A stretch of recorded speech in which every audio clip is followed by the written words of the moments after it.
నమస్కారం ఈ న్యూస్ కి స్వాగతం హెడ్లైన్ చూద్దాం అర్హులైన రైతు రుణమాఫీ కాలేదా గుడ్ న్యూస్ చెప్పిన మంత్రి పొన్నం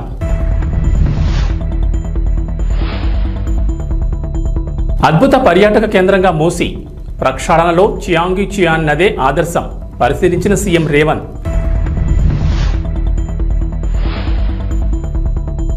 జోరాల డ్యాంలోని కొన్ని గేట్లలో లీకేజీలు మరమ్మతులు చేయాలని చాన్నాళ్లుగా నిపుణుల సూచనలు 2021లో 62 గేట్లకు గాను 5కి మాత్రమే మరమ్మతులు.